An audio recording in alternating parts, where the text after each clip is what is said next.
Hoje a gente vai mergulhar em um dos crimes mais sombrios da história do estado de Indiana, nos Estados Unidos. O caso da Sylvia Likens. É uma história pesada, eu sei, mas que precisa ser contada para a gente entender os eventos trágicos e o impacto profundo que eles tiveram na luta contra o abuso infantil. Olha só essa frase, para a gente já ter uma ideia do peso dessa história. Quem disse isso foi o próprio promotor do caso, lá em 1966. Isso já deixa claro, né? Não estamos falando de um crime qualquer, mas de algo que chocou até as pessoas mais acostumadas com a violência. E tudo começou de um jeito que parecia inofensivo. Um acordo, um arranjo.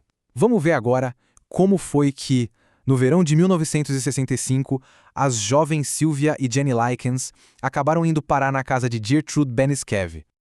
Então, vamos entender o cenário. De um lado, a gente tem a família Lester. Os pais, Lester e Elizabeth, trabalhavam em parques de diversão itinerantes. A grana era curta, instável, mas eles se importavam com as filhas. Já do outro lado, a casa da Gertrude Benicheski. Era um ambiente de pobreza, de caos, ela e mais 7 filhos morando lá. É um contraste gritante, né? E essa diferença toda talvez ajude a gente a entender como as coisas desandaram tão rápido. E foi aí que o acordo foi feito. $20 por semana. Era isso.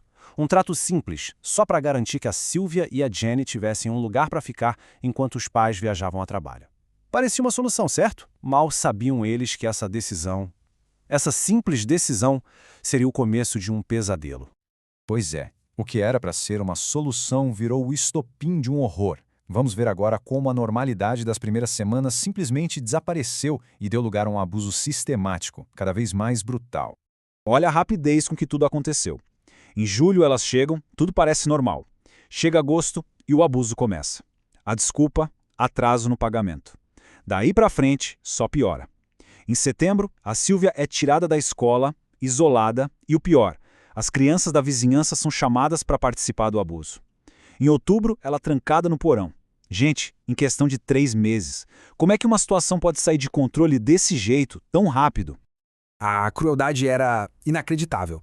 E não era só espancamento, não. Era fome, queimadura, humilhação, tudo que se pode imaginar.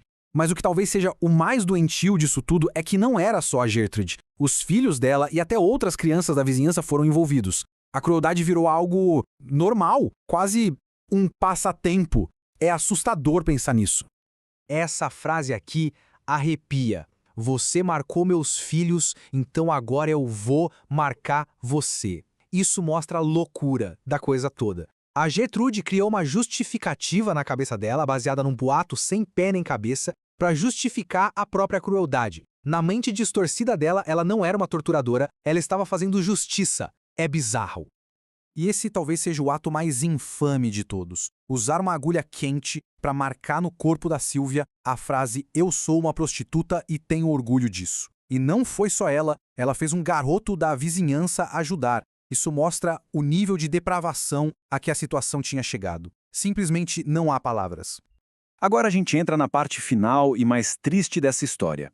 As últimas 48 horas da Sylvia, marcadas por uma tentativa desesperada de escapar e o colapso total do seu corpo. Mais de 150. Esse número é estarrecedor. Foram mais de 150 ferimentos diferentes encontrados no corpo da Sylvia durante a autópsia. Isso sem contar as inúmeras queimaduras. Cada marca daquelas contava a história da tortura que ela viveu por meses. E mesmo nesse estado completamente debilitada, a Sylvia ainda lutou. Ela ouviu eles planejando simplesmente abandoná-la numa floresta para morrer e tentou fugir. Foi o seu último ato de resistência. Mas, infelizmente, a resposta foi a de sempre: mais violência. E aqui a gente vê o passo a passo do dia 26 de outubro. De manhã, a Sylvia já mal conseguia se mexer ou falar. À tarde, o tormento continuou. Chegou a ter uma tentativa bizarra de cuidar dela, de dar um banho, mas já era tarde. E aí, quando ela parou de respirar, o que eles fizeram? A Gertrude mandou um dos varotos ligar para a polícia. Não por arrependimento, mas por puro pânico. Quando a polícia chegou, o castelo de cartas desabou. O horror daquela casa finalmente veio à luz. E o que veio depois foi um julgamento que parou o país. E essa frase aqui foi a chave de tudo. Me tira daqui que eu conto tudo. Quem disse isso foi a Jenny, a irmã mais nova da Sylvia, para um policial. Pensa na coragem dessa menina. Ela também estava sofrendo abuso. Era forçada a participar, mas encontrou forças para falar. Foram essas palavras que abriram a porta para a justiça. E aqui estão os resultados do julgamento. Gertrude, a cabeça de tudo, pegou prisão perpétua por homicídio em primeiro grau. A filha dela, Paula, que participava ativamente, também. Os outros envolvidos, os adolescentes, foram condenados por homicídio culposo, com penas menores. Mas aí vem uma parte que até hoje causa muita revolta. Em 1985, a Gertrude Banijewski conseguiu liberdade condicional. Sim, ela foi solta. A população ficou indignada, mais de 40 mil pessoas assinaram uma petição contra a soltura dela. Isso gerou um debate enorme, sobre punição e reabilitação em casos tão extremos. Apesar de toda a tragédia, a morte da Sylvia não foi em vão. O caso dela gerou um impacto tão grande que acabou provocando mudanças muito importantes na sociedade e na lei. E o legado dela é real, sabe? A partir desse caso, o estado de Indiana criou uma lei que obriga as pessoas a denunciarem suspeitas de abuso infantil. Além disso, o caso levantou uma discussão nacional sobre o efeito espectador. Sabe o que é isso? É quando ninguém faz nada porque acha que o outro vai fazer. A história da Sylvia forçou as pessoas a pensarem na responsabilidade de cada um. E até hoje, centros de ajuda a crianças levam o nome dela, para que a memória dela ajude a proteger outras crianças.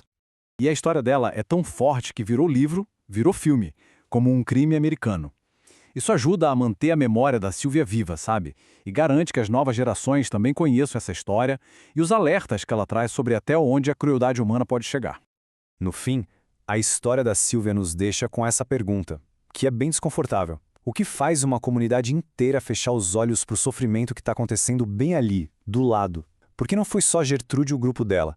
Foram os vizinhos que ouviram os gritos e não fizeram nada. E essa pergunta, infelizmente, continua super atual. É um lembrete da nossa responsabilidade coletiva. Obrigado pela companhia